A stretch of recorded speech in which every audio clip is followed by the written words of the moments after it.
welcome back to Total Spotfest. This is JJ Brownlee, and that is not Jamie Faulkner if you're watching us. Today we are granted special guest appearance by my good friend of the channel, one of the founding members of the podcast formerly known as Bruisers, Breakdowns, and Beards, or whatever. Yes. Ladies and gentlemen, I'm accompanied today by Mr. Michael Reed. Hey, how is everybody doing tonight? Yay! Everybody being you and me. I mean, everybody else is just kind of listening. I know. I should on Prime Day they had like the Steam Deck thing with all. I should have got the thing so I could have like sound effects and shit, you know. And I keep saying, JJ, you should get sound effects because you can play more gimmicks on Jamie, and I don't do it every time. So, woe is. I had some sort of on our previous podcast. I had a little sound app. On the desktop there that I would always play our intro and outro through, and it was the same thing. I'd play weird shit on Kev all the time. So I cannot recommend those enough. Well, Kevin deserves it. Let's be honest. Kev, we love you, by the way. You know, go follow Kevin on Twitch, Kevin WK. But no, thank you for watching. Thank you for listening. Thank you for joining us. We do truly appreciate it. Jamie is on vacation this week. I say vacation lightly. He is elbow deep in softball in the middle of Oklahoma, where it's 112 degrees without the he's in Des Moines this week. That's right, he's in Iowa, so it's not as bad, but he's gone. He's doing softball. I was thinking less tobacco fumes in Iowa compared to Oklahoma. Probably more meth fumes, more alcohol for sure. Definitely, yes, more alcohol. More alcohol for sure. So Michael was gracious enough to step in for Jamie this week here. So we do appreciate you for coming in, Jamie. You're not for coming in for Jamie. He will be back. And if you have not met Mike, his Twitter's down there. I got descriptions down below. You definitely can click on things. You're in the middle of figuring out what's going on. So you real quick, for those who haven't met, because we did do a while ago, I'll put a little balloon up here if you guys want to go check it out. We did do an interview back when you and Kevin from twitch.tv/KevinWK fame, and one of our favorite local wrestlers here, Dallas Cade. You guys used to have a podcast going, and you're in the middle of kind of like rethinking things, right? Yeah. There's a whole convoluted story, but just kind of short. We had the Bruisers, Breakdowns, and Beards podcast, which, boy, the name's totally my fault. I hate it now, but the name was totally that was my Frankenstein. It was a good idea. I'm going to say that because you're going off of your initial podcast name and you were trying to make it was a good idea. I tried to catch lightning in a bottle twice, and it was not, it didn't pan out. Which I still love Divas, Dropkicks, and Dives. It's a great name. It's a great name. If I could get our old episodes off of iTunes and Spotify, I would reuse it.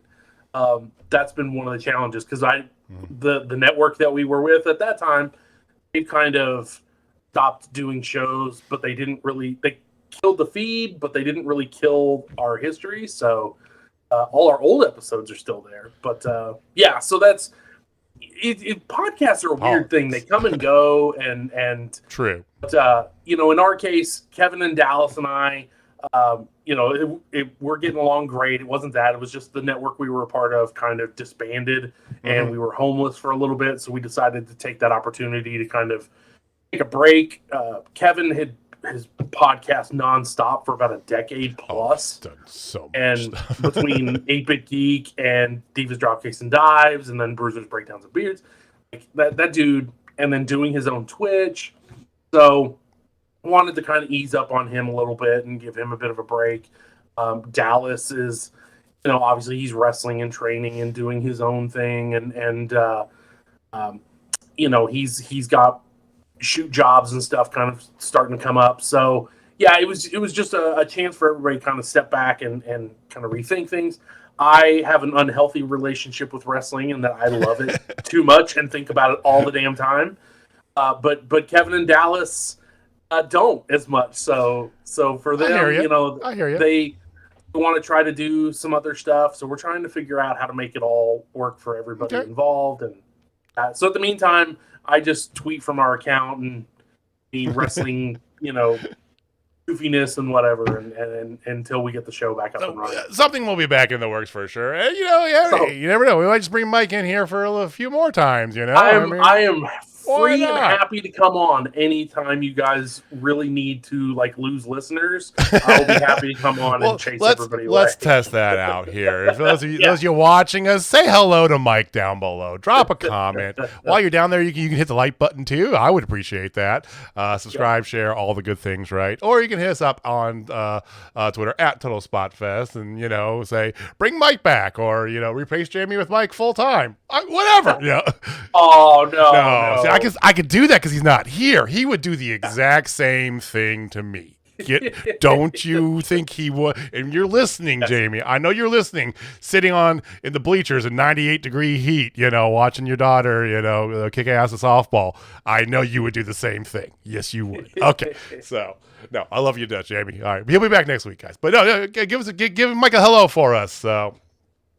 Talk about wrestling. So, there's been, we primarily talk about AEW. We do some Impact. I truthfully have not been really following Impact as much since the last pay-per-view. I missed the past couple weeks of their show.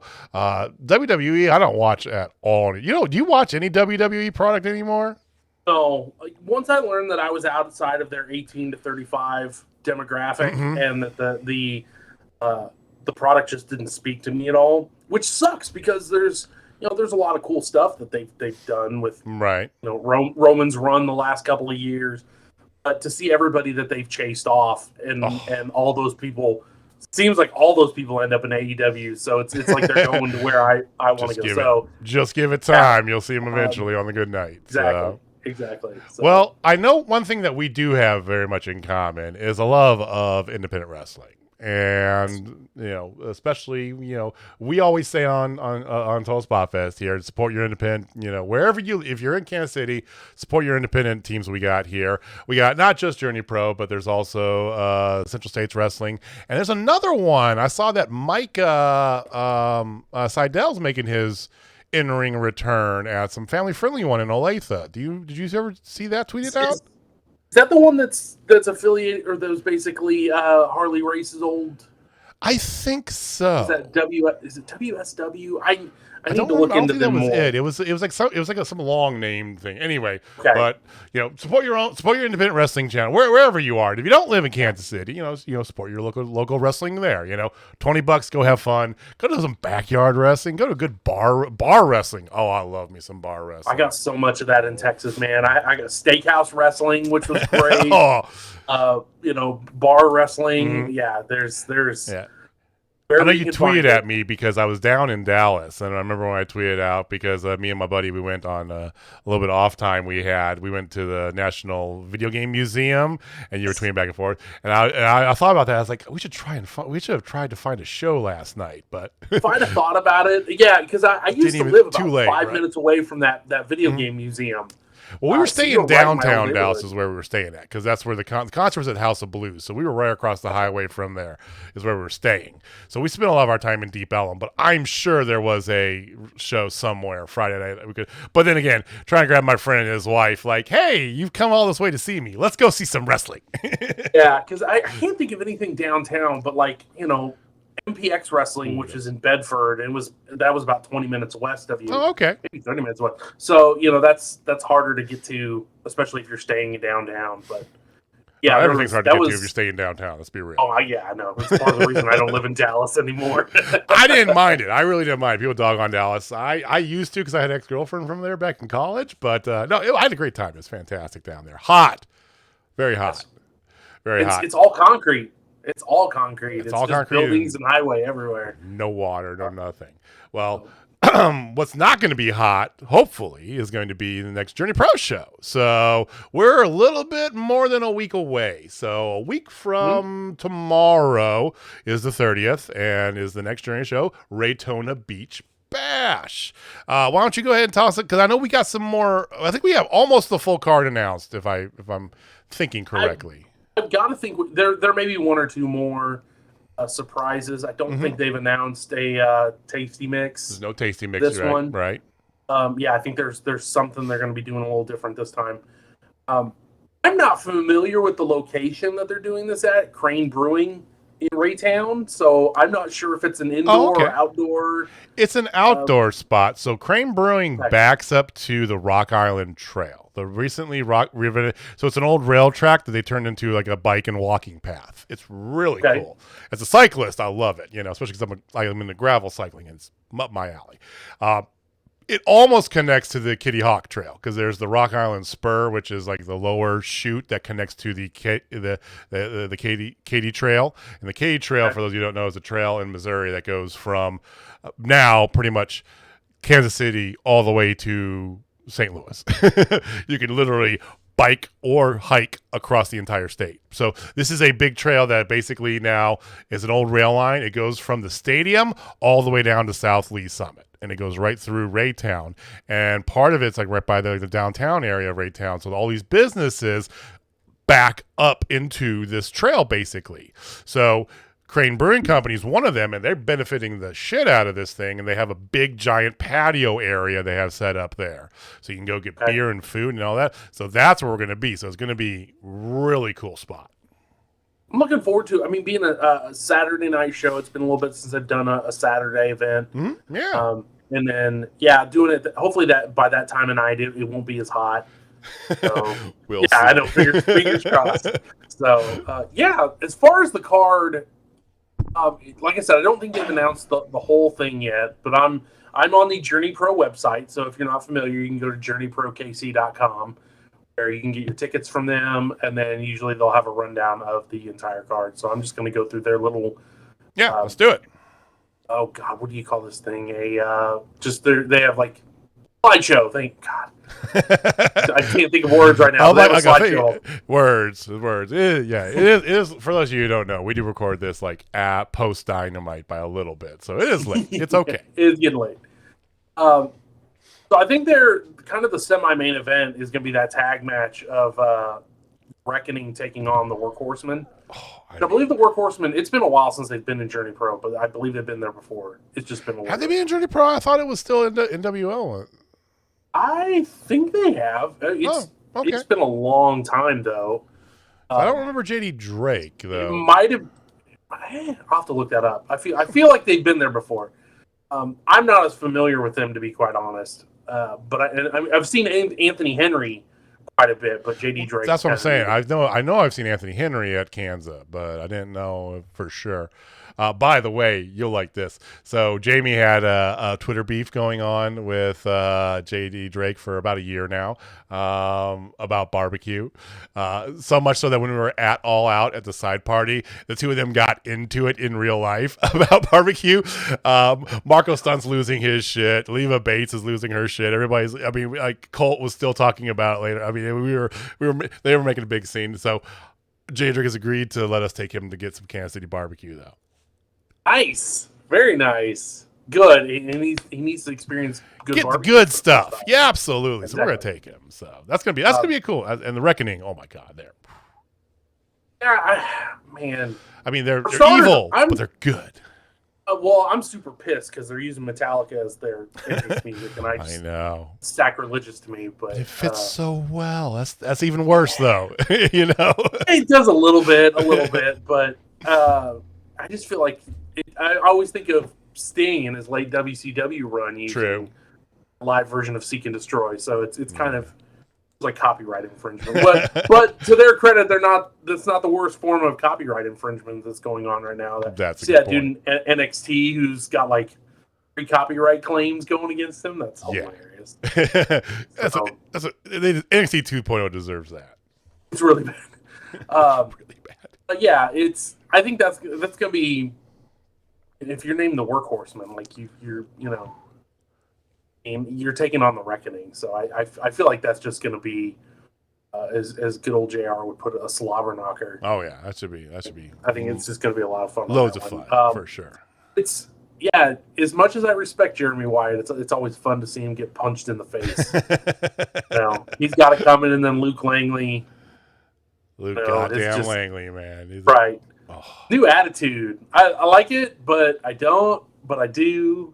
It's Guilty pleasure, Luke Langley. I hear you for sure. I said they're good. That's the problem. It's like they're bad, but they're good. They're so good. So, what I think will be certainly, the main event. Christian Rose is going to be defending his Journey Pro Championship against Masha Slamovich. We do get to see that makeup from last month when they had to postpone. Yes, that was supposed to be. Yeah, it was supposed to be at Free Your Mind, but it's happening here, so I'm glad it's still happening. And I don't know what to think about this match because I love Christian Rose. We had him as a guest on our show a couple times. Yeah. Thoroughly enjoyed having him on. He's a good dude. But Masha's a monster. I mean, he's almost too good to go up against Masha, right? Because he is a good guy, right? Christian, I love you to death, man. Like, we shot the shit for a long time. Like, we recorded our interview with him and then talked for like another hour and a half, right? Like you said, he's such a great guy. Masha was just here to drink the blood of her opponents, or tears of her enemies. She's undefeated in Journey Pro. She is. Absolutely is. It's hard. It's a hard match to think about. The thing I think about is there aren't a lot of women as like promotion champs. Good point. There's always a women's title, or there's always a some sort of ancillary title. But the idea of Masha being Journey Pro champ, I mean, that fits. I think I think she's got a good shot at it. Like, I really do. This is multiple appearances at Journey Pro. She has a relationship built, and she's one of the hotter indie acts going right now, with all the stuff that she's doing. And she's doing everything. Impact, I mean, Impact, she's all over the place. Premiere. Trying to get back to Japan, could you imagine her taking the Journey Pro title to Japan? Oh my God! Like, seeing her, I would, because one of my favorite wrestlers is Giulia over in Japan. Seeing her and Giulia going at it in Japan with Masha having the Journey Pro title over her shoulder. Let's go. Yeah, it's tough to think of. I think I'm just gonna say, I think Christian Rose has had a good run. I don't know how he gets out of this. I don't know. I mean, it's a tough call. I mean, she beat Gary J. Gary J. Doesn't lose. So, especially at Journey Pro. Between Journey Pro and Anarchy, he's got himself a good home base. So it's hard. It's hard to I think if Masha does win, like I said, I think that she could. She's a believable champion, which is one of the things, people talk a lot about intergender. I don't believe it. I don't believe that woman can beat him. And then you see some of these, I've seen, intergender matches where it's like, oh yeah, she kicks the shit out of she can stand with any guy, and Masha is that person. It's like I don't not believe that she wouldn't. I mean, I don't know. I think Christian might be the underdog. Honest to God. Sorry, a little Christian. bit. I think so. No offense to him, but I think she's got a mean streak to her, and she just does not take any shit. She will just dish it out. And I think, Christian Rose is a bit of a brawler type, and I think she fits right in with that. So I think they match up well. And one of these days we'll have to have me on to have the intergender wrestling conversation, because I want to have that with JB and you together. Yeah. I won't talk your ear off about it here. We've talked about that privately. Yeah, we have talked about it. I know exactly where you're going. And it's like, hey, we only got so much time here, but yeah, we'll definitely come back to that, because I have a lot of thoughts about women's wrestling in general, or the mismanagement. Okay, I'm not going to get into that right now. Never mind. Tony Khan get 2 women's matches every Dynamite. God damn it. Okay. I said I was going to keep doing it until you fucking do it. Do it. Sorry. All right. And I just... I'm just talking off my tangent here. I didn't mean to. On TV, the better. Jesus. Mm-hmm. Well, and Masha's got that thing. Anyway, her winning the title I think would be fantastic. But Christian didn't get this title just by sitting on his ass and getting handed to him. So let's see what happens. So. All right, what else we got? Win a title match with little to no lighting. I can't... in any situation. Oh man! Oh God, that was that night. I just want to relive. Right? I want to live that so many times, man. Oh, it's so good. Did you see the picture? It made it into Pro Wrestling Illustrated. I did. Wild. I couldn't believe it. I was like, holy shit. And they tweeted out, and Dan tweet Journey Pro. Like, God damn it. Yeah. But they did apologize. They rectified right away. Like, they didn't have to do that. That's fantastic. So the next match, I am beyond excited for this one here. Darian Bankston and Kenny Alfonso. Look, whether it's Masha or Christian as the Journey Pro champ, I could see either one of these guys as one of the next Journey Pro champs. Oh, I'm with you. Easily. Like this could easily be a future Journey Pro title match. Well, I think it's one of those that they need to be, because in not too long a time they're going to be on TV somewhere, and we're not going to have that opportunity to see them on Journey Pro for sure. Like, this is a match you can see on your TV probably in 2 years. Swear to God. It's just one of the coolest things to get to see it. You know, it's the thing that you'll talk about in a few years. Of like, yeah, I was with like a couple hundred people. Mm-hmm. You know, I saw Darren Bankston and Kenny Alfonso tear down outside of a brewery in the middle of a parking lot on a Saturday night. That's how I am about Sammy Guevara and like Brian Cage. Like, I got to see them in Texas absolutely all the fucking time, and then to see them on AEW, you know, that's this kind of match. Mm-hmm. It right here. absolutely is. I have grown to love Darian Bankston.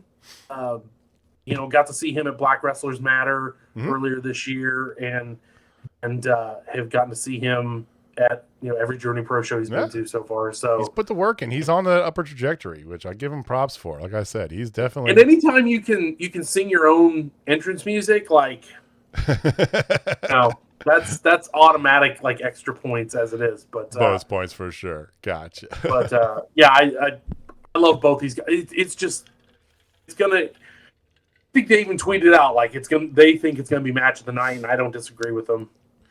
I would not want to follow that match at all. You can, yeah. They better do that right before intermission. Let's put it that way. Exactly. That's a smart move. Chris, Hartzell, Walter, DJ, if you listen to me, before intermission.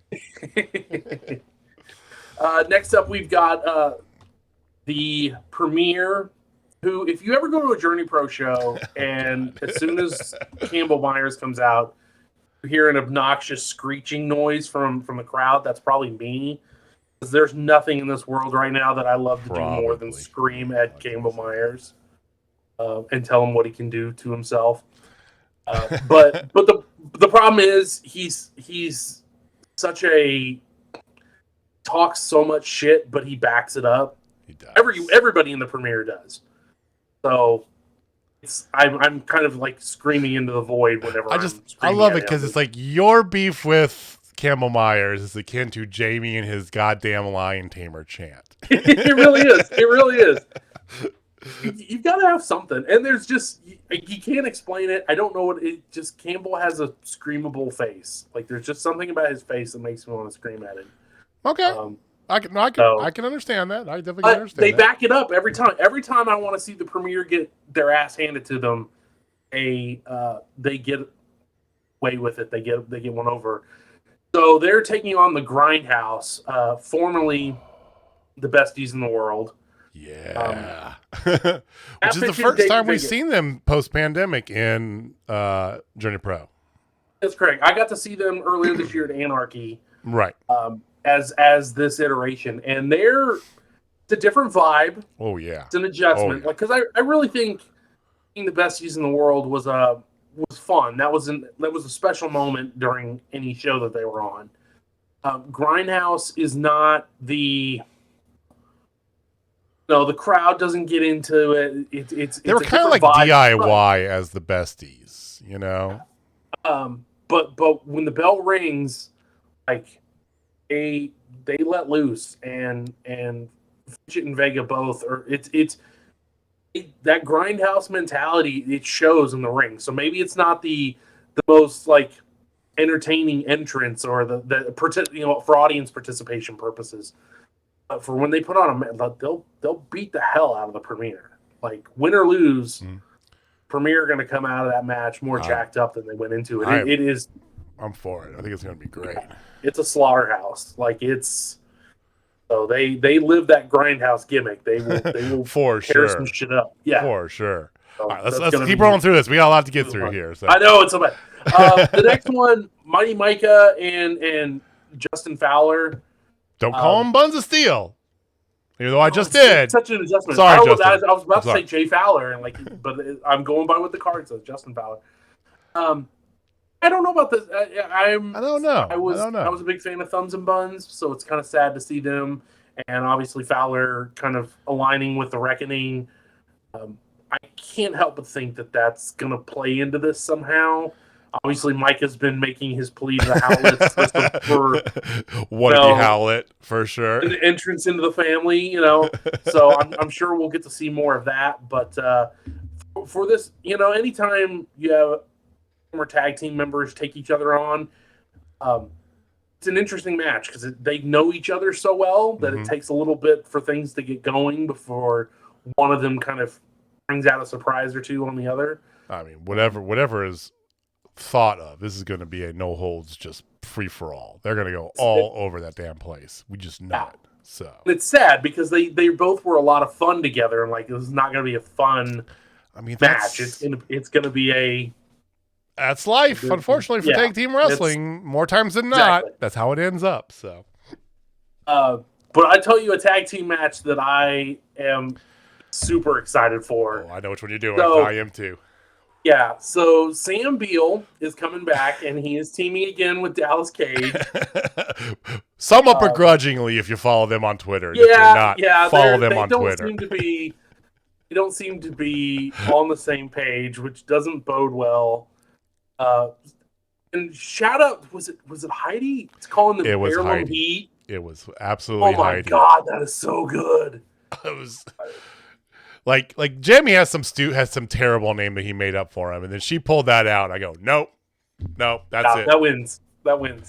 Just toss your hat. We're done.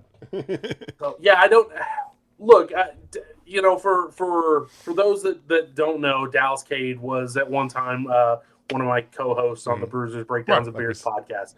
Good friend. I still, pester him every day via chat. And then you're a little bit partial. Sure, we got that. Yeah, so there's a little bit of bias there, but in this instance, I'm kind of excited to see him get his ass handed to him.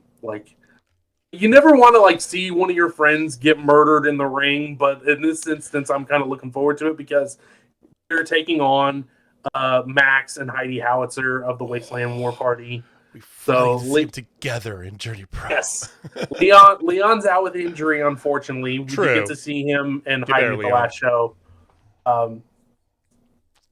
So this is Max's Journey Pro debut.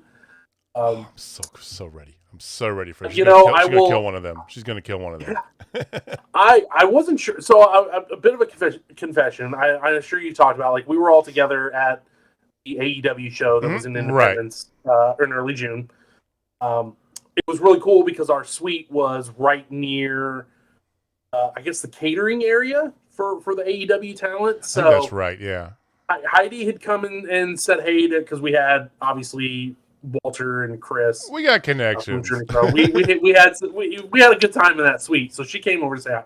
Well, at one point she'd come back to say hey, and she and Walter had gone out into the hallway to talk shop, and I stepped outside to head towards to go get drinks from the concession stand that we had nearby us, and I saw Heidi and Max talking to Walter down the hall, and I geeked out seeing Max up. That's the closest I've ever seen Max, and that was a good 60, 70 feet away, and I was still scared shitless. They will kill you. They sure will. So I'm looking forward to seeing them at this show. As scary as it's going to be. It's going to be fantastic. It's going to be so good. If you don't love the Wasteland War Party, I can't help you. There's nothing I can do. There's nothing you can do for them. They have it's the perfect faction. They have Leon is the, I don't like to say brains. I don't think it's right. He's the organizer. He's the the structure. Max is Max. They're just they're the muscle, the monster. Like they're the enforcer, and Heidi is the person that draws people in. Like I told her that on Twitter the other day. Like best part of her being in the Wasteland War Party is like she's goofy and funny because she lets her opponents get their guard down, thinking this is going to be a cakewalk, and then just almost them. And then Max comes in and finishes the job. It's a fantastic dynamic. It really is. And someone tweeted out a comic, and I can't remember which comic it was, but it was like kind of like the steampunk, like happy, smiley, laughing girl, kind of like Tiny Tina's Wonderland is what I think of if you're a video game person. It's like she's like Tiny Tina, and this is like the big monstrous, between Leon and Max. So it's going to be a lot. I mean, the tag team wrestling we got on this show is spectacular. And I mean, even against that's a tough opponent again with a good tag team. Sam and Dallas chirping at each other and not being on the same page does not bode well for them at all. Like they cannot. They have to be cohesive in this match to have any shot, to get just to even have a chance. Like I'm not saying that can't happen because they're charismatic young dudes and they can probably figure it out, but if they don't figure it out, it's going to be a bloodbath, and in the best way possible. So most definitely. So I'm super excited to see that 100%. I'm praying for Sam and Dallas, but I don't. Praying for them to just survive. I don't feel confident with them. So like we said at the top of the show, I don't believe there's going to be a tasty mix. If there is, it hasn't been announced, so it might be a surprise at best. That's true. But at the moment, we do have a Fatal 4-Way match that's announced where we've got JDX coming back, who's a huge fan favorite. Big friend of the show. I know you guys. Yeah, you guys have had him on the show. It's our boy. Yeah. D stands for doing some work on a Saturday night outside a brewery. The X is for extremely happy to have him back. Like I think he's quickly becoming a Journey Pro mainstay at this point. Catch him while you can, guys, because he'll be on TV soon too. Just FYI. Warhorse is coming back. I'm always excited to have Warhorse. Yeah. At a Journey Pro show. Carly Bravo. So just one half of the infantry is going to be here, and then Anaya is going to be in this match. So I'm not sure what's going on with Solo. I don't know what Hoodie's got going on. Jamie's speculating he might have been a little hurt, but I know he's been announced for other shows and stuff. So who knows? There could be shenanigans at foot. I mean, it's that heel shit life. You never know. Yeah. You never know. Just because he's not on the card doesn't mean he isn't there. I've seen it happen before. So this was going to be a lot of fun. This could be one of those show stealers too, I feel. But yeah, all four of these guys are going to be great. I love this. I love everything about this match. And I just want it to unfold in front of my eyes because there's not a downside to it. The way I look around, I'm like, yes, let's go. I'm curious if I could get Anaya to sign a bag of Guys Tasty Mix. Oh, good luck with that. Try. I'm going to try. I'm going to see what happens. Try. And I think that's it. There was one match announced yesterday. So the commission, unfortunately, and speaking of which, we do want to say from the bottom of our hearts, and I know, Michael, you could agree with me on this. Fuck the Missouri Athletic Commission, okay? Just fuck them hard with a red-hot pincher. And for those of you who don't live in Missouri, and I'm a Missouri guy. I grew up in Missouri, went to school at Mizzou. Live in Missouri. I got a Missouri tattoo on my damn body, for God's sake. Oh, it's the Royals thing. I just did the Royals outline. Oh, okay. Oh, no, that's fine. I thought you were going to say Mizzou tattoo. Oh, I got that too. I got my tiger here. That's what my tiger is. It's dude. There's my Mizzou tattoo. Of course, I got a Mizzou tattoo. I went to Mizzou. Why wouldn't I? But no, fair. I'm a Missouri guy. If you don't live in Missouri, count your blessings for wrestling purposes because they are just, and not just wrestling, for combat sports in general, flat out told them, we got to make more money. So we're charging you more money. But the great thing is you can pass along to your customers. Fuck them. Right. Just being that blunt about it. And oh my God, it's Sorry. So, and what's wild is, you would think that they would take advantage of, like, if WWE comes to town, like, that would be a big payday for the Athletic Commission. right. No, Dallas made like $20 million off of a WrestleMania weekend. But shit. from what we've heard, they don't charge bigger companies. They don't enforce that policy on them. So they're screaming about revenue, but they're not going to the people who have the means to pay it. Literally fucking the little guy. Literally, it's like, small business owners, screw you guys, but the big corporations, whatever. Well, it's like we're not getting political. We are not. But the last match they announced, and I'm sorry I went on that tangent there. Oh, it's good. I trust me. That's another one. We're gonna get back on. Well, we're gonna get back on track, guys. Last match they announced yesterday was the Commission going up against Anakin Murphy, making his Journey Pro debut. Yeah, I'm not familiar. Anakin Murphy is a Grindhouse understudy, if you would. He's 18 or 19. He's a young kid, right? Real skinny guy. Wow. But he's got a lot of enthusiasm, a lot of skill. You can kind of see he's got little bits of Fidget and Vega in him, right? Okay. But he was part of the Dingo in Anarchy last month. Okay. So, young kid, real skinny little guy, but he's young, but he's got a great energy about him. So it'll be interesting to see him going up against the Commission, coming to collect their pound of flesh, and in a match too. So, and if Star Wars has taught me anything, it's that anybody named Anakin is very trustworthy and good with kids too. So fantastic. I'm excited to see. Absolutely. Yeah. So we'll have to see how that goes. That's next Friday, so a week from tomorrow. Tickets still available, like Michael said, JourneyProKC.com.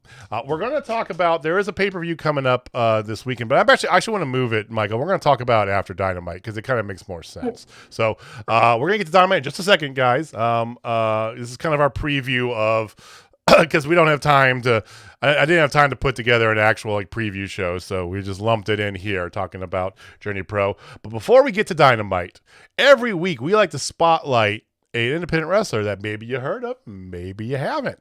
And Michael actually has prepared a little thing for us to talk about somebody that maybe I haven't heard of. So, Michael, do you have somebody to talk about for our independent wrestler spotlight?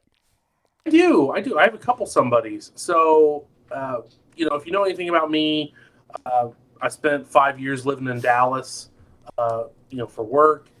And during my time there, I got to go to a lot of indie wrestling in the North and West Dallas areas, primarily MPX Wrestling, also known as Metroplex Wrestling. Mm-hmm. They actually have their own network. Like, you can actually watch their shows stream live, and then their backlog of shows.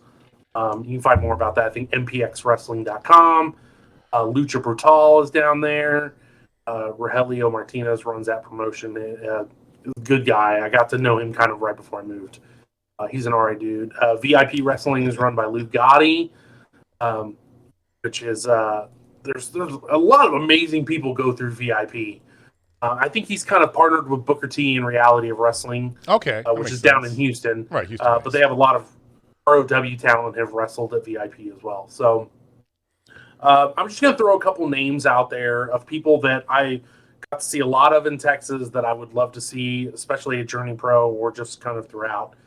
I'm sure a lot of people, if you've kind of done your indie wrestling homework, Hayan has made a lot of. She's been in Shimmer, and has gone over to Europe a couple times too. But she's a long time Reality of Wrestling. She just went back there recently, which is really cool. Rachel Rose. I've seen her on. Rachel, yeah. She will make sure you bend the knee. She used me as a step. We went to there's a lot to this, but I'm not going to tell this whole story. But I went to a Sabotage Wrestling show, and there were no ring steps, and so she stepped outside of the ropes, and I was right there in my front row seat at the corner. And she yelled at me to get up and help her down, and which I did because that's the polite thing to do. Sure, and then she proceeded to shove me back into my seat to get out of her way. So Rachel's, it's a means to an end. She's amazing. Well, I've seen her in she Mission and Pro Hayana, too, so yeah. And then Easy James and Insidious Sid Mars. They are kind of a tandem that is he kind of had a gimmick change right as I moved. He used to be known as Gregory James or Isaiah James. He was known as the Unholy, but then he kind of got out of that and went into more of a kind of a punk gimmick with Izzy James. And that dude is I like to describe him as violently fast. Like that dude goes from like 0 to clothesline like it's nothing. Like he's awesome. So quick. And then Chandler Hopkins, who we've seen on AEW, he's a big name down there. Mysterious Q. I believe Mysterious Q has wrestled in Kansas City. We haven't had him in Journey Pro yet. Not yet. We've been tweeting it. We've been talking to Chris like, hey, Mysterious Q, yeah. Mysterious Q. So, yeah, there's... Cool. The Midwest is an amazing hotbed for talent right now, and we get to see some of them up here, and I hope we get to see all of them in KC at some point. Awesome. Well, very good. Well, you gave us quite a bit there, so I will have links for all that down below for all those great talents that he mentioned. Go check them out. Follow them. Look them up on YouTube. Watch some of their matches wherever you can. Tweet at JourneyProKC. Tell them to bring them all up here because obviously Walter and Chris and Hartzell and DJ have an unlimited budget. They can do whatever we tell them to. So please do it. Okay. Right. Most awesome. So yeah, you got one of the benefits we talk about Dallas, but one of the benefits about being there, you got a good amount of wrestling too, because there's long-standing tradition in North Texas wrestling. It has been so like I love Journey Pro, and CSW has kind of just started to get themselves up and running. But man, it was. And granted, I kind of jumped into indie wrestling in it was like 2018. I think was kind of right the time I really got into it. But I mean, it was a point like every week. Well, MPX runs weekly down there, like. MPX runs weekly. VIP would run, then Lucha Brutal would run. There used to be Dallas Championship Wrestling. I don't think they're running at the moment. Maybe they are. I want to go see a wrestling show, and you could. Yeah, there was something, and it was Thursday night, Friday night, Saturday night. Like it was, so good. It was the best. So it's hard, especially like right now. When Journey Pro.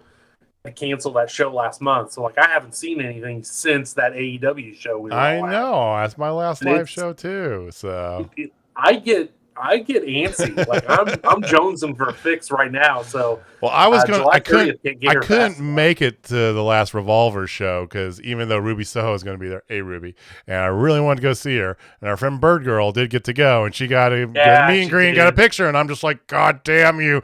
No, I'm happy. I'm happy for you. I'm happy for you, Robin. Shout out to Robin. I was so happy she got that picture. But I couldn't make it because I had other commitments that day. But I was almost like, you know what? I might be able to swing that. No, JJ, no, you can't. But it's the same thing because it's been a while. It's been since AEW. And, speaking of AEW, let's not dwell on the negative. Let's talk about AEW because last night was Dynamite.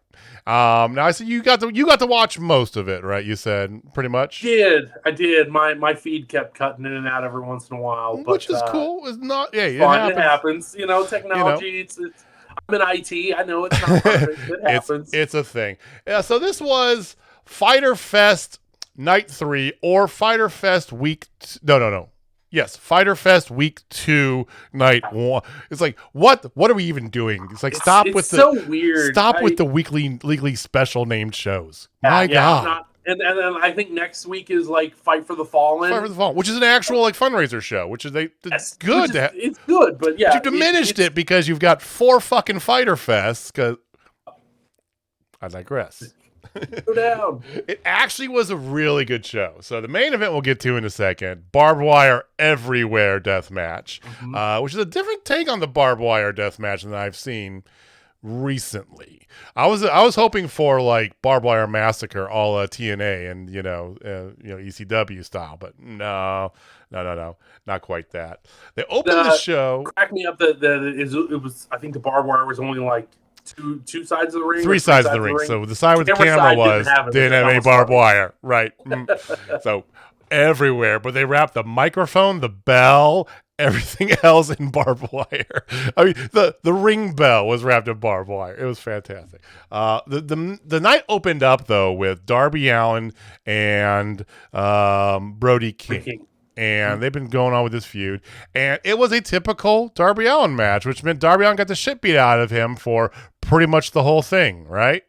Which is always good fun. It went a lot longer than I mean, for granted, it was the opening match, so they usually do let those go a little bit. They try to, so right. I was surprised how long the match was. I was surprised because it's 15 minutes in total from start of the show to, I mean, that included entrances, but I mean, and Brody King won, and he won convincingly. And Darby had a few like flurries of action, but not really. He pretty much just got murdered for 15 minutes straight. I want to shout out Brody for the what I'd like to call the Wedgie Jackson move, where he basically just picked up Darby. And I've never wanted like a Cesaro like loop of swings more than in that moment where he was like, he was just giving Darby the worst wedgie ever, but he only did like one spin and then threw him in the ropes. But, I thought that move was pretty cool. Like I just would like to see more of Darby Allin getting wedgies, I guess. I'm glad to see more of Brody King in general. The worry always was that he was going to be one of those kind of second fiddles falling in, as henchman behind Malachi and all that stuff. And they're definitely giving him his props. He's a guy who was contending for top titles in Ring of Honor and everywhere else he's been, right? PWG. I love it. I love seeing that. And he gets the victory. And, of course, the moral is really setting up the after match because Sting comes out, right? Because basically after the match, Brody's trying to goad Sting out. So he's sitting there and he's holding him up and everything. Darby, lifeless Darby, just choking his body around, which I'll give Darby props for this because he abuses the shit out of his body. He is Jeff Hardy 25 years, ago, pretty much. Fuck my body, right? But he sells the shit out of everything. It's fantastic. So I will give him props for that. Of course, he does succeed. Sting comes out, greeted goes in the ring, goes to do a Scorpion Death Drop on Brody and blackout. And then Brody's down, Darby's dead, and you have Sting versus Malachi squaring off. Which, okay, sure. I don't really need to see Sting face anybody. My opinion. Yeah, like he can come out, do a death drop, do a splash, maybe hit somebody with a Scorpion Deathlock to win a match or something. He's like kind of that beyond valet, that the mentor. He wants to jump off of everything now. So I know, it's just more power to him. I mean, it's not terrible. It's not Ric Flair bad. Okay, so it's not that. But and then of course, so they're staring off, and that brings out Miro, who, interestingly enough, because he's been doing the promos about how the darkness is seeping in, and because he's still feuding. His main feud is still with God. For those of you who have not been following the Miro saga, he's still feuding with God, but he comes out, because him and they're definitely setting up the long-term picture of Malachi Miro, which give me all of it. Just put it in my eye holes. Put it right here. I want to see it. I mean, it's Miro. It's not a babyface turn per se, is it? I think it's, to be fair, I haven't watched a lot of AEW since the show that we went to. Right. So when he came out, I'm like, is this a babyface Miro? It's weird. Miro has not really been defined as either or. He's definitely a heel by classical nature, but he's not really a heel in the way that it is. And Malachi gets some of the biggest pops there are. He is absolutely the devil incarnate, right? That's literally his character. So I think this is definitely like two tweeners who are super over, right? Is really what they're doing. And I don't know. Maybe it is a babyface turn. Miro hasn't had a babyface moment in AEW, so. Right. It is I don't think it is, though. I don't think it is. I think it's still that. I don't think it is either, yeah. But that is kind of confusing, and AEW has some of those weird moments sometimes where people just seem to kind of go against what the character they've been as for a while. They'll have like a random moment where they just act different. Mm-hmm. And this, I think, was just one for Miro. Like I the casual observer was kind of confused in that moment. And I get that, but that's okay. They do stare down this and that, and it ends with, Sting got missed into the face, so maybe we're going to get the dark, crazy Sting. Maybe we'll get Joker Sting. We'll see. So anyway, they're kind of laying the groundwork. I think, though, that the play is still, even if it is still tween versus tween, to have Miro Malachi at All Out. That's my thought. That makes a lot of sense. That'd be a good match. I think that would be really good. Fantastic. Then you had, I'm not going to go over everything that happened there, but the next match was Best Friends versus Moxley and Wheeler Yuta. This match was amazing. I could go on about this, but I don't really need to. This match is as good as you think it was going to be. Fantastic. Best Friends seemed to be a little more aggressive in this match. Maybe they're making a turn. I don't think they're making a turn. I think, though, it's just that dynamic with Wheeler. They're actually playing off of that, and for their benefit, too. I don't know. Yeah, AEW let me know your thoughts on this, Mike, because AEW gets this gets the heat that everybody's in between, right? They don't really have any classical baby faces, and their heels are almost more popular than everybody else. So it's like everybody's kind of in between, right? Yeah, I think part of that's just the environment we're in as far as wrestlers and wrestling fandom. Like, Pac's a perfect example of that. Like, he's the bastard. Like, but people cheer him. But he's not really out there kissing babies or anything. He's being a crazy bastard. But we cheer him on because he's an incredible athlete, and he's right. Embodies his character. Same thing with Miro. Same thing with Malachi Black. I think Claudio could fit that role pretty well. Claudio could. Danielson could play into that, but he's Danielson definitely was in that for a little bit. He's not. He's not in that direction now, but he could be that. Moxley definitely is not. Moxley's the biggest babyface in the company, and he's definitely a guy you don't want to run into in an alley. Right, exactly. So I don't. I don't have a great answer for that because I don't hate it. I do kind of wish they had CM Punk was kind of that way, but people wanted CM Punk to turn. Jamie's been yelling for that. He says heel CM Punk's the best CM Punk, and I agree. Right. It's like heel Christian's the best Christian. I don't know. Christian's, I kind of like babyface Christian, but that's just me. See, I think so much of his comedic chops are so good that him being mean. He's Canadian, so it's kind of a mean Canadian is like. Well, let's talk about that because the next match that was on the card, Moxley and Yuta won, of course. It was fantastic, by the way. The only thing I want to say about that match is I am one of those people that believes that I get kind of frustrated when established tag teams lose to two individuals who are tag teaming together. I hear that. And Moxley is the interim AEW champ, and Yuta is the Ring of Honor Pure champ. So they are both title holders. I don't like, if you're going to be beating all your tag teams with two individuals, then why do tag teams exist? Well, the great thing is they have plenty of tag teams to back it up with.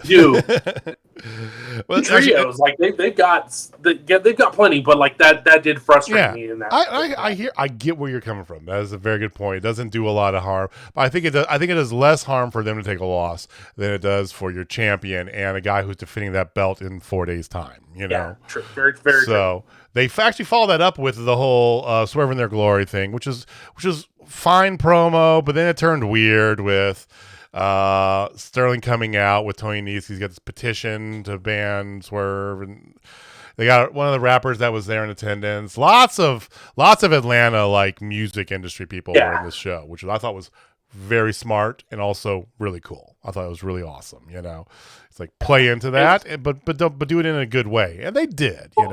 And then we'll talk about it when we get to it later. But like Stokely Hathaway, that's always been part of his thing. Is like he's always hanging out with rappers and stuff absolutely, like that. So absolutely. To actually like have that happen on screen was really cool. Right. For what it's worth, AEW doesn't really do a good job of championship celebrations. I don't like championship celebrations. Period. So this was fine. It was whatever. It was a thing. It was a good moment. It was cool. Sterling gets hit with a cake and not Sterling. Mark Sterling. Yeah, sorry, I'm getting Sterling and Stokely mixed up here. But yeah. Christian Cage and Luchasaurus were next up against Varsity Blondes. And this match was quite simply Luchasaurus just beating the shit out of the Varsity Blondes. Christian Cage tagged himself in to get the pin. Total heel move. That was it. This was the done of the night by far. But the after the match. What happened after the match is what's really weird. Is right, talk about that, because that was the better part. Jungle Boy comes out carrying a chair, comes all the way down to the ring, and has a stare down with Luchasaurus, and like you think he's about to hit Luchasaurus with a chair or something, but Luchasaurus just stands aside and lets him go after Christian K, who immediately runs out and runs into the crowd and runs up the aisle, and Jungle Boy chases him until they get up to like a suite, and then you can't see him anymore. I think it's weird that Luchasaurus was a heel throughout the entire match. Like everything was normal, and then all of a sudden Jungle Boy shows up, and it's like none of that happened, or like exactly completely like there was no. Like I would have liked to see no lead up to that. I hear you. I mean, I personally would have rather have seen either the logical thing, which is Luchasaurus is now in a line with Christian, and fuck you, Jungle Boy, right? And he makes him have to go through him, which he does. He gets him in the chair and then goes after Christian and chases him off. Cool. There's your segment, right? Or if you wanted to play it the other way, you could have done indifferent, where he just kind of is caught between a rock and a hard place, and Luchasaurus leaves them both hanging. That would have been a better way for him to like then just all of a sudden be like, nope, I'm back with him after all. It's like, what was the last 2 weeks about then? Really? Right. Or at least like during the match kind of allude to it. Like maybe have Luchasaurus get pissed that Christian steals the pin and he does all the work. Yeah. Yeah. Like have him show some frustration for that. Or because right after that they did the bit where Christian was up on his shoulders. Like if you're about to betray this dude, why are you that's the stuff that's going through my head at that moment is like that was I was expecting Luchasaurus to like either no sell a chair shot or rip the chair out from Jungle Boy's hands, right? Anything. But for him to just do a baby, to just like realign with Jungle Boy was with no warning, no indication that he was like. He was in like full black dinosaur gear. Like there was nothing. Yeah, I don't. It feels to me like this isn't fully thought out, and they're just kind of winging. There might have been some sort of quick change, or maybe Christian's hurt, or there's a lot of times. Maybe there's something else involved. Who knows? Yeah. This could take an amazing turn. We have no idea, but probably. It's amazing how many times we as fans like question these things, and then we find out a week or two later it's because something legit happened, and like that they just couldn't say at the time. Yeah, which it more likely is. So anyway, it was kind of odd, but it's good to see Jungle Boy back at least. So Jungle Boy back, that's a good thing. You had a couple little promos here and there, right? Austin Gunn challenges Max Caster to a rap battle on Friday to determine what their stipulation for the Ass Boys versus the Acclaimed is going to be. And yeah, I don't have any love for like fine. Billy Gunn and his crew or the Acclaimed. I like the Acclaimed. I like doing it for me, so I was kind of indifferent to that. But it's a good thing you can kind of keep on Rampage. That's the whole point, But there's a lot of this stuff.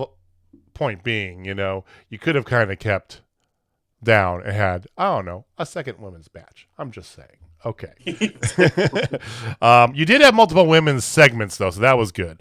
Not next though. Next you had basically a Ricky Stark segment. He beat.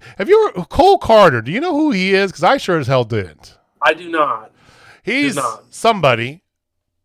If somebody let me know. I didn't do my research. I didn't look him up either. So I don't know. His entrance was where one of those moments where my feed kind of cut out. Like I watched Ricky Starks and Hobbs kind of walk down to the ring. I think there was a fist bump, and then my feed cut out, and then next thing I know, the match was over. Right. So the match it wasn't that long. It covered a commercial break, and it was fine. It was okay. It was nothing wrong with it. Ricky Starks obviously won, and then afterwards he said he's not done, and he wants to put the FTW title up again, ask for another challenger, answered by Danhausen, to which Ricky Starks is like, I didn't mean tonight. I meant, I'll give you a shot though. So. And if I'd have been in that crowd, I'd have been pissed. I would. Ricky actually, I love Ricky. I actually really gotten to love Ricky because he goes, don't worry, you guys can still watch it on TV. He says to the crowd. It's so good. One of those guys that I got to see in Texas quite a bit, and thoroughly loved it. Like yeah, he's fantastic. So next week we're getting Danhausen versus Ricky Starks for real. Okay, it'll be a lot of fun.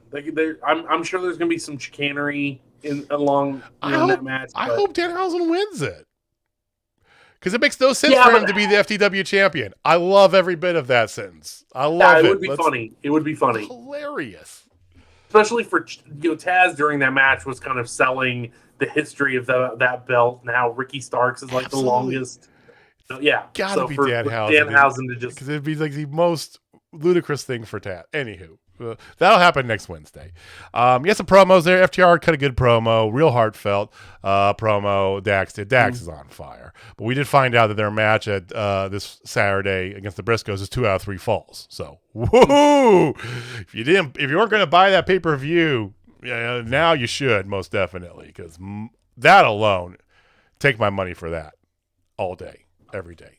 My prediction for that match is it will come down to a third fall. I think that's probably a good bet there. That's a good bet, Mike. You had a quick little promo with Statlander and Athena, and then you had a quick promo with Jade and the baddies and everything. And lo and behold, it's not going to be a 6-woman tag. It's going to be a 4 2-way tag. And anyway, so it's Athena and Willow Nightingale, and then you have Jade and the baddies come out with Jermaine Dupri, actually.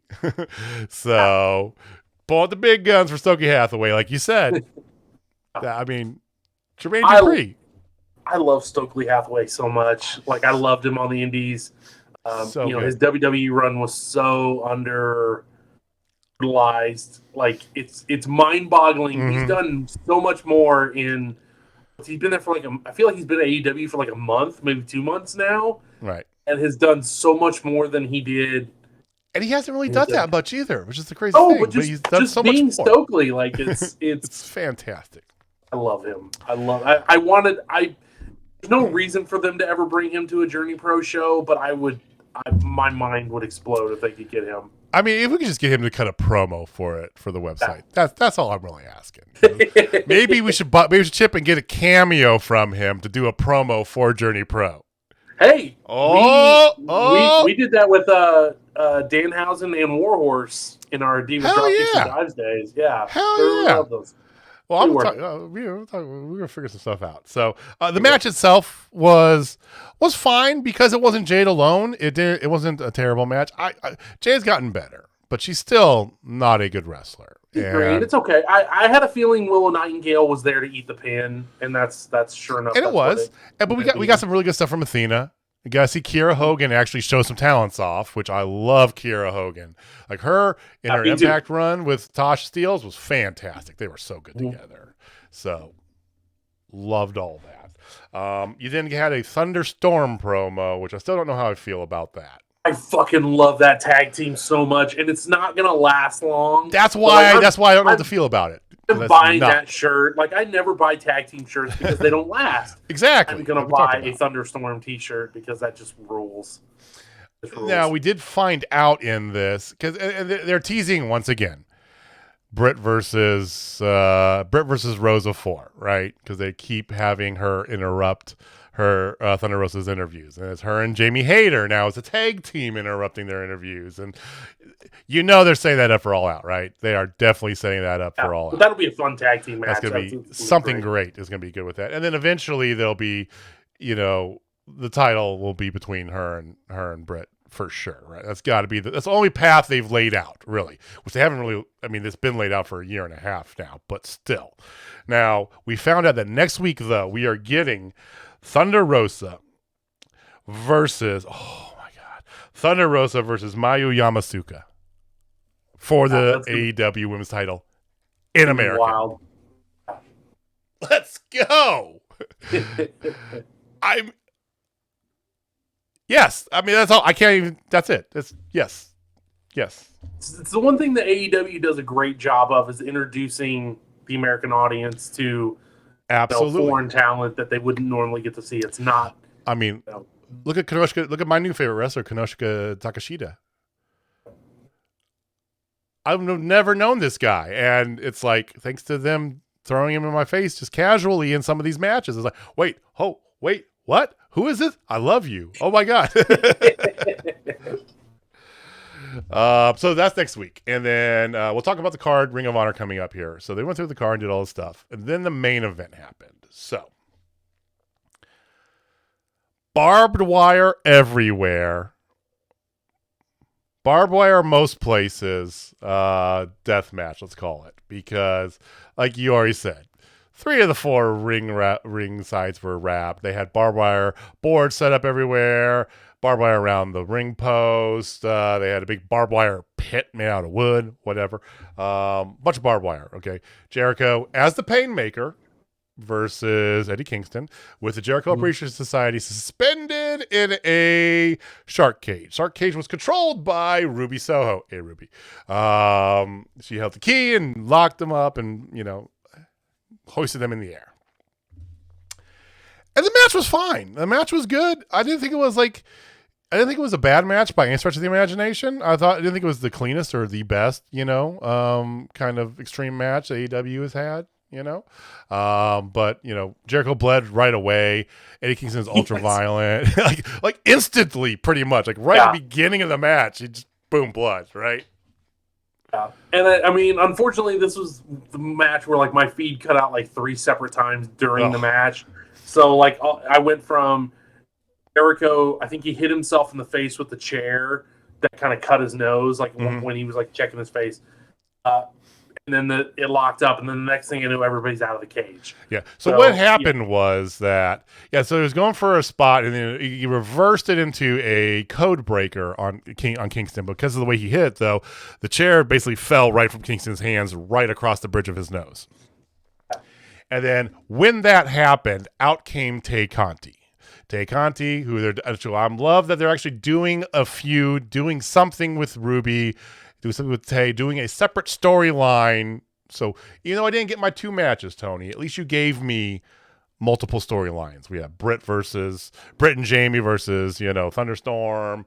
We had, the whole baddie thing with Athena and with Statlander and all that. And so they at least have laying some inroads, right? One thing I want to point out with that match, I didn't bring it up when we talked about it initially, but granted, part of this was probably because they were in Atlanta, but having 4 black women, African-American women, yeah, in one match, I think was really cool. I'm not saying I don't know if it's never happened before kind of thing. I'm sure. I feel like it has, but I thought it was really cool that was, especially in the second hour, that wasn't a throwaway match. I think it was really good too as well, because you had that, we have a black tag team champions, right?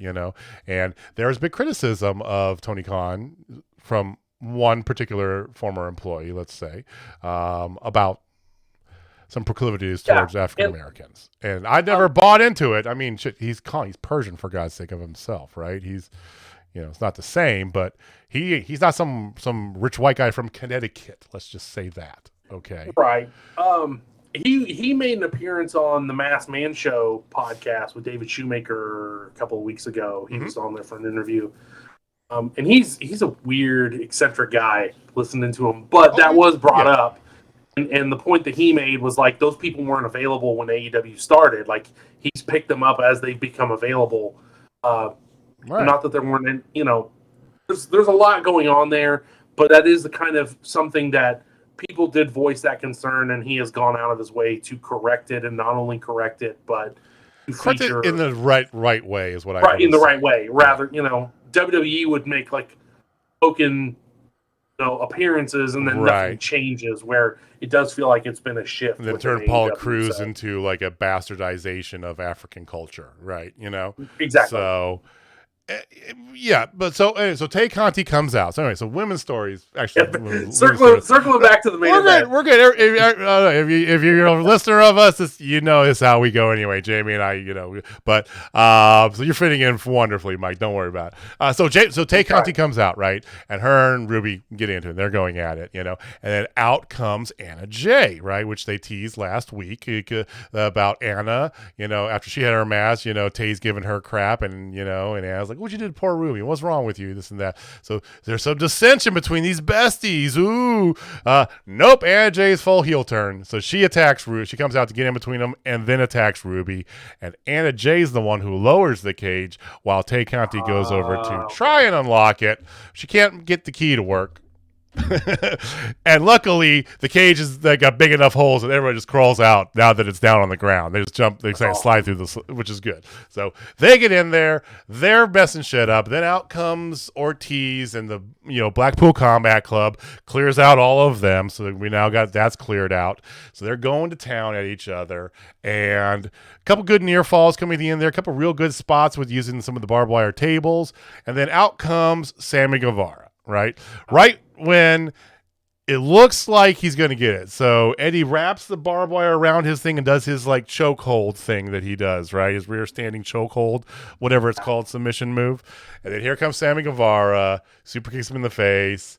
They do the Judas effect with the barbed wire around Jericho's elbow. Now 1, 2, 3, he gets the victory. Okay, right. But that doesn't end for that. He's still, Kingston, that is. He gets up, he disposes of Sammy, and then he takes Jericho, throws him gives him a couple of pop shots, back fist, and then throws him off the ring into what is literally just like a big like planter box with barbed wire just going across it, and it serves no purpose except for someone to fall into it and land in the middle of a barbed wire mess. And he did, and that's how you end the show. So he got his ounce of blood, but he lost the match. Yeah, and that's, you never know. You never know what the wrestler themselves, how they feel about their positioning, or whether or not wins or losses matter to them. I think Eddie strikes me as one of those guys who doesn't really care. He just wants to go out and perform and thing. But I feel like he loses more often than not, and like I kind of. Yeah, it's a weird thing, like to win, because it's like he's not gonna. But if he's losing every match, like what is? He's not gonna get a title, right? No, yeah, but see, he's somebody like I would have thought he was more of an interim champ than Moxley. Like Mox has had it before, but would have liked to have seen Eddie get it. But maybe that's reaching. But I would like to see them. I would like to see them show Eddie more respect than like him just getting beat up by Jericho all the damn time. Well, I want to see them move away from the Jericho angle in general. First of all, because I don't like Inner Circle 2.0. I've warmed up to it a little bit more. I still don't like Inner Circle 2.0 though. See, we earlier we kind of threw the thing down about no politics, but like when it comes to Jericho and Jake Hager. there is that. Nobody brings up where Jericho's wife was on January 6th. Nope. Like, I think that should be talked about more. And Jake Hager, I had a personal run-in with Jake Hager once that wasn't bad, but it was very awkward. And he's kind of a shiesty guy, and I have my personal opinion. Yeah, I have my personal feelings about Jake Hager. So I'm not a big fan of it either, but for different reasons. I hear that. I 100% hear that. But then I think as well too, it's like you've run the gamut with it, and it's like I don't really see what you're really just doing it a second time over again. And now, I mean, you could go in so many different directions, and so they said the part of the stipulation was if Jericho agreed to this, it was the end. They're done. No more matches between them, right? Him and Eddie, but. The way they've set it up, they almost can't not continue on with this, especially now that you've got Ortiz and Ruby, now Hunter for Blood and part of the faction. Yeah. So it's like, I I don't know what the drawn out plan for that is, but I would like to see them go somewhere else. I would like to see Kingston form like the King, just because his latest promos have shown him starting to crack, right? Starting to get that Mad King going on, right? And you got Ruby and Ortiz, who are mysteriously dressed very similarly, wearing the same sort of like black shirts, same color pants, jeans, whatever, same sort of look to them, the King's Court, right? Have him be his own sort of like New York street gang sort of bit, right? This kind of punk rock, hip hop, ghetto, street gang. And I think that'd be a good thing for him to go to. But then again, who do they feud against other than Jericho and his goons? Well, I feel like we've got that trios tournament coming up. I, for one, would not have a problem with it being like an intergender trio. That's just me. Like, I think that would be awesome. I don't think anybody running things would either, but the network, I believe, has other thoughts on that. Oh, networks. Silly networks, especially when you're trying to get that HBO money, because which they're now doing promos for Game of Thrones, like I know, that was so weird ironically having Excalibur scream about Game of Thrones was great. It was great. But they're not even hiding anymore. So overall, like I said, I think it's pretty enjoyable. There was some good stuff in it, but I think that next week's, I just want to see Thunder Rosa and Miyu. Oh my God. I want to see that so bad. That better be the main event too. That's all I'm saying. All right. Last thing here, this Saturday we have a pay-per-view. So it's Ring of Honor's second official pay-per-view since they've been back. Mm-hmm. I fully expect a TV something or a streaming something to be coming up here soon. From following a bunch of talent, I know that because I follow a lot of wrestlers on Twitch, and during the day I'll have it running in the background while I'm working, if I'm not on a call or something like that, just for shits and giggles. I follow like FE, but I also follow a lot of other, AEW talent. And so I've heard different people talking about that. Like I know Cole Cabana has said on his Twitch on the stream before that he's slated to be part of like the Ring of Honor, part of the company. And there's people who have said the same thing, right? You made mention earlier, you believe that Willow Nightingale was brought in to be part of that. Some other women talent we can definitely see move over to that side. So they have a big stable, so they got people going over there. Brian Cage is already in the Ring of Honor stable. So it'd be interesting to see if there's any sort of announcement on a TV, like a weekly show, maybe like an hour show or something, or some sort of streaming show. I don't know what that would entail. There's been a lot of rumor related to HBO Max, whether it's AEW or Ring of Honor or both. I think that would be. I am an HBO Max subscriber myself, mainly for. Yeah, same I gotta get my Last Week Tonight. I love me some Last Week Tonight. That's for sure. Yeah, and then Harley Quinn's about to start back up here soon. So, I think that would be fascinating. I don't know if Ring of Honor moves the needle enough, but if you make the announcement that, hey, AEW and Ring of Honor are now featured on HBO Max, I think it's a really good service. They definitely have gotten their interface improved from when it debuted, but I think that could be really cool place. I think maybe they still do the pay-per-views in a pay-per-view fashion. I imagine they probably would. And my thought is this, before we get into the actual, we're gonna talk about the card just real fast here. And we're, like I said, I know we kind of going on here, but we got pay-per-views, we got live shows, we got a preview. Bear with us, guys. So I think that the back catalog for Ring of Honor is a big deal for that. That gives you that history that you have to put that catalog up there. So that helps kind of back end. You have the full catalog you can do for AEW, right? And I think that'll continue to grow as you move forward. And I think Ring of Honor, same thing. You'll have more stuff that'll be available moving forward. My thought would be this. You'd have AEW and Ring of Honor, and you could have the Ring of Honor show, whether it be a weekly show or like a monthly or bi-weekly, whatever, You could have that on HBO Max as the live product. But then you have the full back catalog, plus you have all of the AEW content, and maybe there's some sort of tie-in with pay-per-view for AEW to go with that.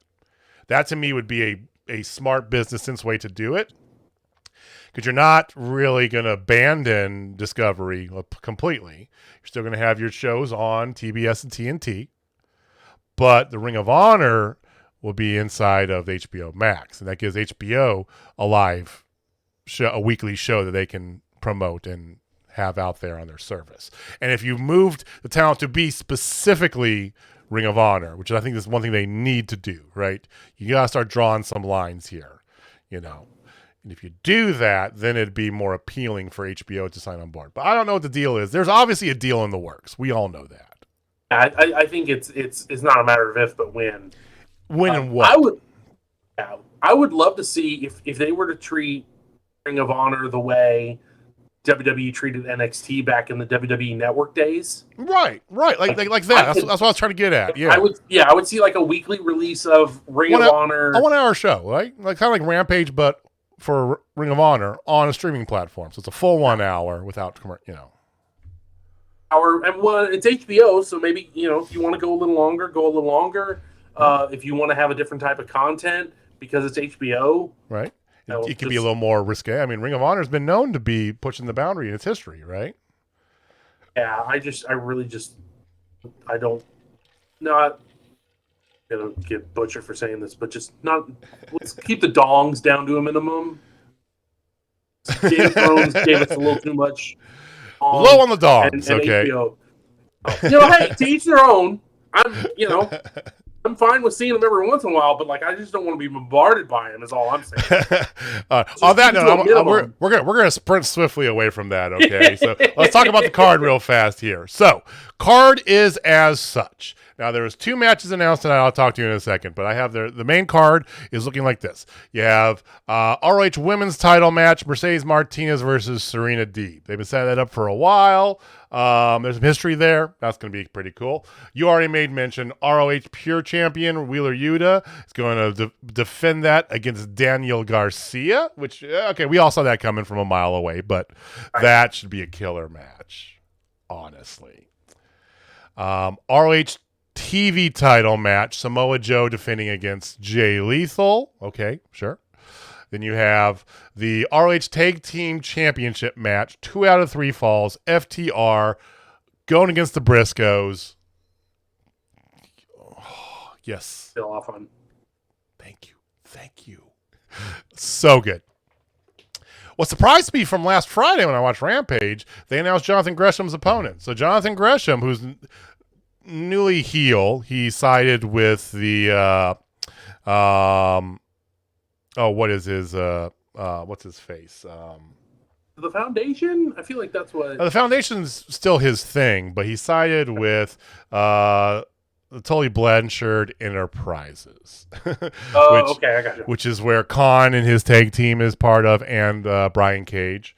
He turned on Lee Moriarty during a Rampage match and basically sided with Tully Blanchard. So he's represented by him. So he's heel now, by the way. So Jonathan Gresham defending the ROH World Championship against Claudio Castagnoli. Man, which Jamie is not going to be happy about because he said that he does not want to see Claudio get what they've been doing in AEW, which is take the new person, push him up to a title, have him lose, and push him back. That's exactly what I was thinking. Because Gresham's had that belt for a while. But could Claudio win that, though? And be the anchor? Because he's a face. If you're thinking about TV, just hear me out here first. Sorry. He's a face that's recognizable for a big network to put on the front. People like, I remember that guy. I saw him on TV for a decade. And what was one of the biggest issues we had with him in WWE is that he didn't get a title run. Right. So I'm more intrigued of how does Jonathan Gresham get out of this with the belt. Like I don't think he Well, from a kayfabe standpoint, let's just Claudio has come into AEW or into Ring of Honor, and he has a history in Ring of Honor, of course. Yeah, he does. I don't know how Jonathan Gresham comes, and there's no disrespect to Gresham. He is one of the best wrestlers on the planet. So is Claudio.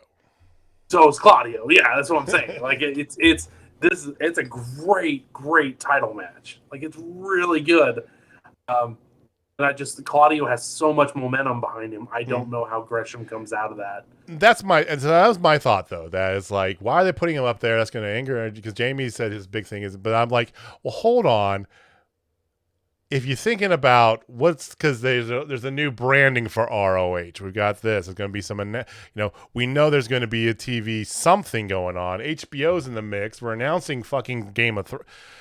What if Claudio, part of his purpose was to be that face so that TK could ink that deal with HBO? Just think. I think that's you're rebooting Ring of Honor. That's right. I mean, if I had the books, that's the way I'd do it. You want, and it sucks. I love Gresham to death, and I think he deserves to be the champion. But if you put his face on the title card inside of HBO, unfortunately, most people would be like, I don't know who that guy is. Right. And they see Claudio, and they'd be like, oh, I remember seeing him. That's unfortunate, but that's the way it is. He's a name amongst us smarks, but he's not a. Fortunately, he's not a world renowned. Yeah. His face, like, people know Claudio's face. They don't know Gresham's yet.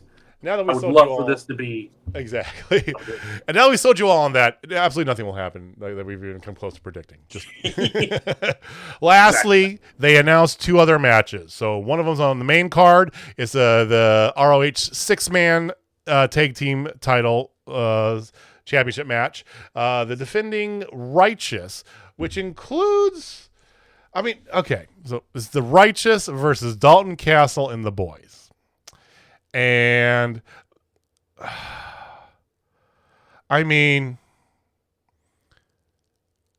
so the Righteous, and I can't remember the dude's name now. Now I'm totally blanking. It's right in front of my head. With the dreadlocks. Oh my God. Okay. Have to hit up the old Google machine. Oh my God, this is okay. Yeah, so it happens, guys. Anyway, he's been part of Impact Wrestling, this whole Honor No More, right? People that were left behind by Ring of Honor, right? That was the whole gimmick. Vincent. This is his stable, though. And so, is he? As I said, I haven't watched the last couple Impacts, but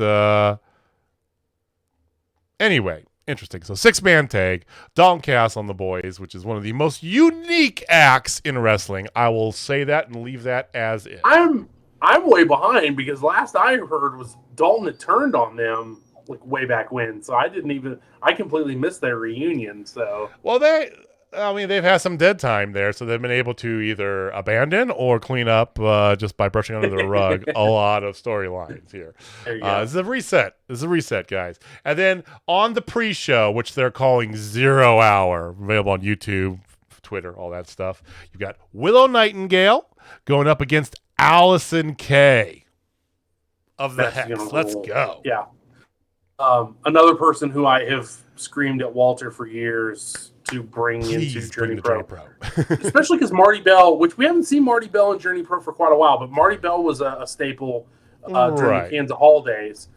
So, like, you have a built-in connection right there. But, like, I would love to see the Hex in Journey Pro, like, bar none. So that's that match is on the pre-show. And then you've got the show itself. It's going to be a fantastic pay-per-view. Available on Fight TV.